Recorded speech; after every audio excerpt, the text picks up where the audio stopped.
జై శ్రీరామ్.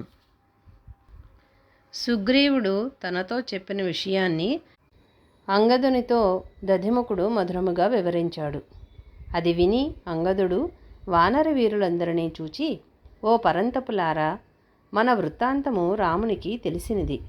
మనము పోయిన పని సాధించుకుని వచ్చినాము కనుక ఇక ఇక్కడ ఉండటము మంచిది కాదు. మీరందరూ యథేష్టముగా మధుపానము చేశారు, మీ అలసట పోగొట్టుకున్నారు. ఇకను ఇక్కడ మనము చేయవలసిందేమీ లేదు.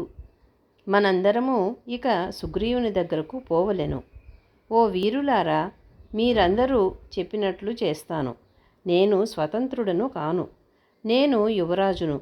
అయినప్పటికీ స్వామి కార్యము సాధించుకొని వచ్చిన హనుమంతుని మిమ్ములను ఎదిరించి నా ఇష్టము వచ్చినట్లు ఆజ్ఞాపించటము అయుక్తము అని చెప్పినాడు.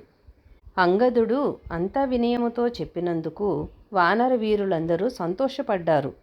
అప్పుడు హనుమంతుడు అంగదుని చూచి, ఓ అంగదా, నీవు మా యువరాజువు, నిజముగా మా రాజువు.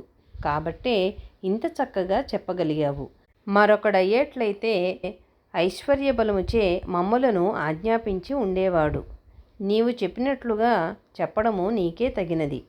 అటువంటి అణకువ మరొకటికి ఉండదు.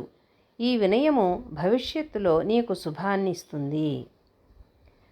మనము అధికారంలో ఉన్న మనకన్నా పెద్దవాళ్ళు మన చుట్టూ ఉంటే వాళ్లను మన్నించి వాళ్ళు చెప్పినట్లు చేయటం అన్నది చిన్నవాళ్ళకి ముఖ్యమైన కర్తవ్యము.